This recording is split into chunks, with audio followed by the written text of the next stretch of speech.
નમસ્કાર મિત્રો, સ્વાગત છે તમારું નવી વાર્તામાં। એનો છેલ્લો સલામ, જે દેશ માટે હતો પણ દિલ માટે અધૂરો રહી ગયો।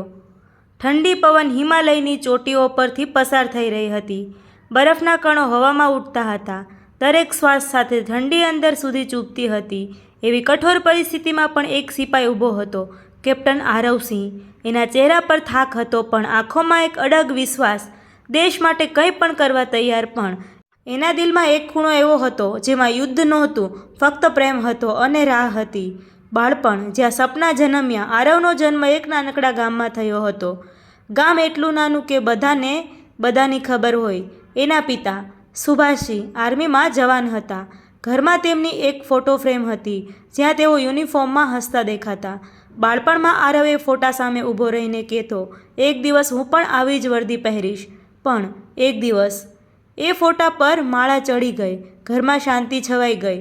મમ્મીનો રડવાનો અવાજ અને લોકોના શબ્દો, તમારા પિતા શહીદ થઈ ગયા।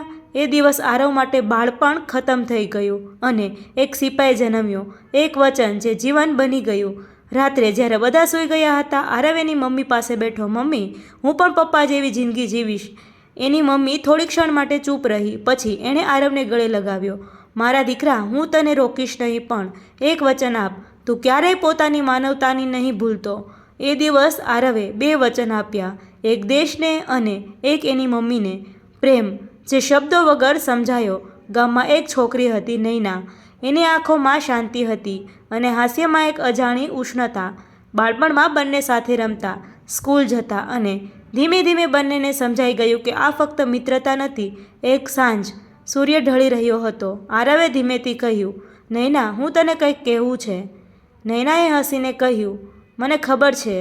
બંને હસ્યા, પણ એ હાસ્ય પાછળ એક ડર પણ હતો, કારણ કે બંને જાણતા હતા આ પ્રેમનો રસ્તો સરળ નથી। વિદાય, જે સૌથી મુશ્કેલ હતી। જ્યારે આરવને આર્મીમાં સિલેક્શન મળ્યું, ગામમાં ખુશી છવાઈ ગઈ, પણ નૈનાને દિલમાં ખાલીપો ઉતરી ગયો। બસ સ્ટેન્ડ પર જ્યારે આરવ જવા માટે તૈયાર હતો, નૈનાને ધીમેથી પૂછ્યું, તું પાછો આવીશ ને? આરવે એની આંખોમાં જોઈને કહ્યું, હું વચન આપું છું। નૈનાએ સ્મિત આપ્યું, પણ બસ જતાં જ એ સ્મિત તૂટી ગયું। સરહદ, જ્યાં લાગણીઓ પણ જમાઈ જાય છે। આર્મી ટ્રેનિંગ પછી આરવને બોર્ડર પર પોસ્ટિંગ મળી।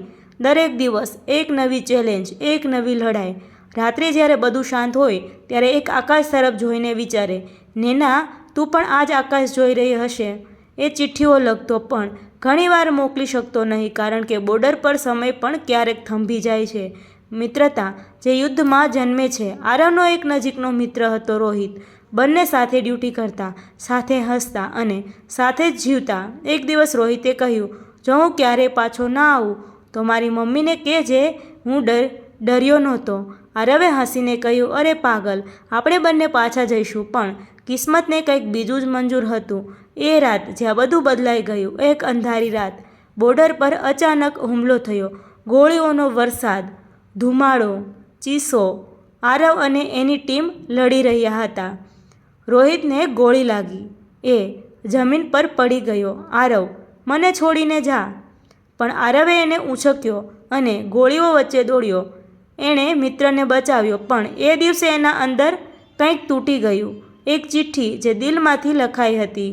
એ રાત પછી આરવે નૈનાને એક ચિઠ્ઠી લખી, નૈના, ક્યારેક લાગે છે કે હું બે યુદ્ધ લડી રહ્યો છું, એક દેશ માટે અને એક તારી યાદ સાથે। જો હું પાછો ના આવું તો તું મજબૂત રહેજે। આ ચિઠ્ઠી ક્યારેય મોકલાઈ નહીં, છેલ્લી લડાઈ, છેલ્લો શ્વાસ। એક દિવસ ફરીથી મોટો હુમલો થયો।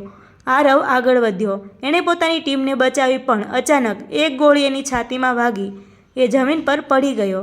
હાથમાં નૈનાની ચિઠ્ઠી હતી। એ ધીમેથી બોલ્યો, મમ્મી, મેં વચન પૂરું કર્યું। નૈના, હું આવી શક્યો નહીં। એના હોઠ પરથી છેલ્લો શબ્દ નીકળ્યો, જય હિન્દ। એક અંત જે બધાને રડાવી ગયો। જ્યારે આરવનો પાર્થિવ દેહ ગામમાં આવ્યો, પૂરું ગામ રડી પડ્યું। મમ્મીનો રડવાનો અવાજ, લોકોની આંખોમાં આંસુ। નૈના શાંત ઊભી રહી। એણે ફક્ત એટલું જ કહ્યું, તું વચન તોડ્યું નથી, તું તો બસ દેશ માટે રહી ગયો। વર્ષો પછી પણ રાહ ચાલુ છે। વર્ષો વીતી ગયા। નૈનાએ લગ્ન કર્યા નહીં। દર વર્ષે આરવની સમાધિ પર જાય, ફૂલો મૂકે અને ધીમેથી કહે, હું હજુ પણ તારી રાહ જોઈ રહી છું। આ સ્ટોરી માત્ર આરવની નથી, આ દરેક સિપાહીની છે જે પોતાના પ્રેમને અધૂરો રાખીને દેશને પૂર્ણ બનાવે છે. તો ફ્રેન્ડ, આવી જ વાર્તાઓ અને સત્ય ઘટનાઓ સાંભળવા માટે મારી ચેનલમાં બન્યા રહો. થેન્ક યુ મિત્રો.